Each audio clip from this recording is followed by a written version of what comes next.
नमस्कार दोस्तों, स्वागत है आपका हमारे YouTube चैनल पर परीक्षिता एकेडमी।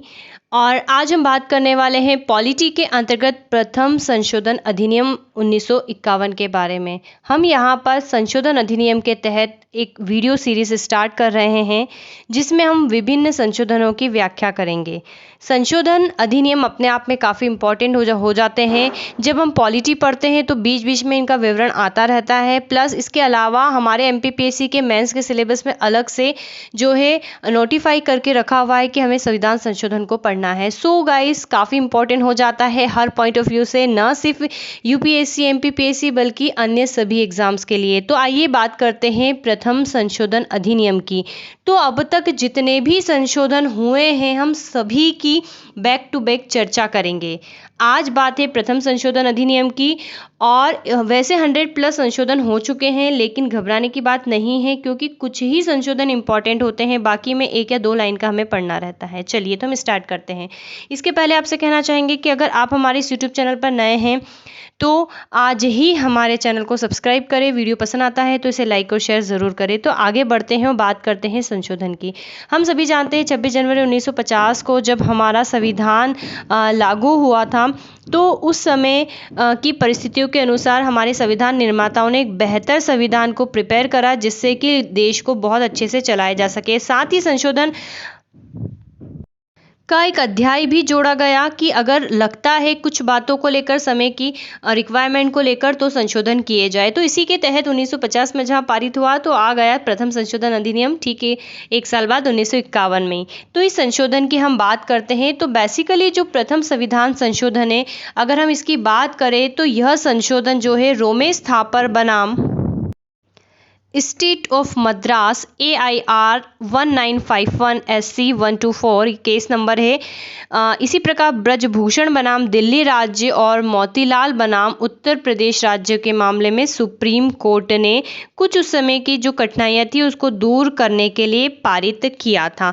मुख्य रूप से अगर हम इसके पारित की चर्चा करें तो यहाँ पर हम इसको समझेंगे सबसे पहले आर्टिकल 19 के तहत। तो हम सभी जानते हैं आर्टिकल 19 में क्या दे रखा है। ये हमारा एक फंडामेंटल राइट है जिसमें मुख्य रूप से हमारे कुछ नागरिकों के लिए कुछ बेसिक स्वतंत्रता दे रखे हैं, स्वतंत्रता अधिकार है। यहाँ पर हम 19(1) की बात कर रहे हैं। तो इसके अंतर्गत कुछ खंड दे रखे हैं जिसमें वाक एवं अभिव्यक्ति की स्वतंत्रता, सम्मेलन, इस प्रकार से सभी बातें कही गई हैं। तो 19(2) के खंड में निर्बंधन के 3 नए आधार जोड़े गए, जैसे लोक व्यवस्था, विदेशी राज्यों से मैत्री संबंध और अपराध करने के लिए प्रेरित करना। तो अगर हम इसको ठीक से और एक्सप्लेन करें तो विचार एवं अभिव्यक्ति की स्वतंत्रता पर 3 और प्रमुख कारणों से प्रतिबंध लगाए गए, जैसा कि हम देख पा रहे हैं, लोक आदेश, विदेशी राज्यों के साथ दोस्ताना संबंध, किसी अपराध के लिए भड़काना। और इन प्रतिबंधों को तर्कसंगत बनाया और इस प्रकार से न्याय योग्य है। अर्थात स्वतंत्रता के हम ये वाला काम जो है अपराध के लिए किसी को प्रेरित नहीं कर सकते। तो इस प्रकार से हमें ये कुछ निर्बंधन या रेस्ट्रिक्शंस बनाए गए 1951 में कि हम शांतिपूर्ण निरायुध सम्मेलन कर सकते हैं, हम वाक एवं अभिव्यक्ति की स्वतंत्रता है, ठीक है। तो आप समझ गए होंगे। रोमेश थापर के मामले में न्यायालय ने निर्धारित किया कि लोक व्यवस्था के आधार पर नागरिकों के मूल अधिकारों पर किसी प्रकार का भी नियंत्रण या निर्बंधन या रेस्ट्रिक्शन नहीं लगाया जा सकता है। इसी प्रकार अनुच्छेद 19(6) जो है, जिसको हम 19G भी बोलते हैं, कि किसी भी वृत्ति, व्यापार या कारोबार करने का जिसमें अधिकार दिया गया है, तो किसी व्यापार के राष्ट्रीयकरण की शक्ति प्रदान की गई। इसमें किसी भी अर्थात यह व्यवस्था की कि राज्य ट्रेडिंग और राज्य द्वारा किसी व्यापार या व्यवसाय के राष्ट्रीयकरण को केवल इस आधार पर अवैध घोषित नहीं कर सकते कि व्यापार या व्यवसाय के अधिकार का उल्लंघन किया है। इस संशोधन द्वारा, तो ये दूसरा फैक्ट हमें याद रखना है। तीसरा पॉइंट है, इस संशोधन द्वारा 2 नए अनुच्छेद जोड़े गए, 31A और 31B। और अनुच्छेद 15 में 15 में 4th नंबर पर, हम जिसको 15(4) या 15D कह सकते हैं, एक नया खंड जोड़ा गया कि राज्य सामाजिक एवं शैक्षिक रूप से पिछड़े लोगों या SC/ST के लोगों के उत्थान के लिए विशेष प्रावधान कर सकता है, जैसे विधानमंडल में सीटों का आरक्षण और सार्वजनिक शैक्षणिक संस्थानों में शुल्क में छूट। वैसे हम सभी जानते हैं कि आर्टिकल 15 ये कहता है कि राज्य किसी भी नागरिक के प्रति केवल धर्म, मूल, वंश, जाति, लिंग या जन्मस्थान को लेकर भेद नहीं करेगा, लेकिन यहाँ पर ये इसका अपवाद स्वरूप जोड़ा गया कि सामाजिक और जो शैक्षिक है, ठीक है, ये शैक्षिक है, तो शैक्षिक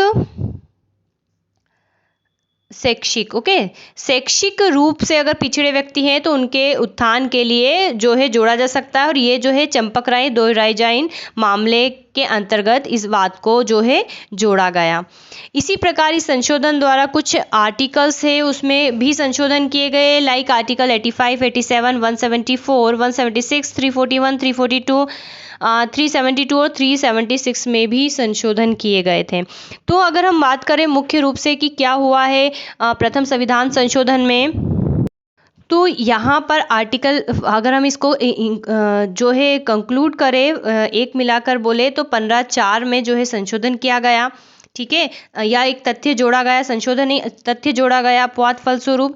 कानून की रक्षा के लिए संपत्ति अधिग्रहण आदि की व्यवस्था की गई, संपत्ति अधिकरण की। फिर भूमि सुधार हेतु 9वीं अनुसूची को जोड़ा गया।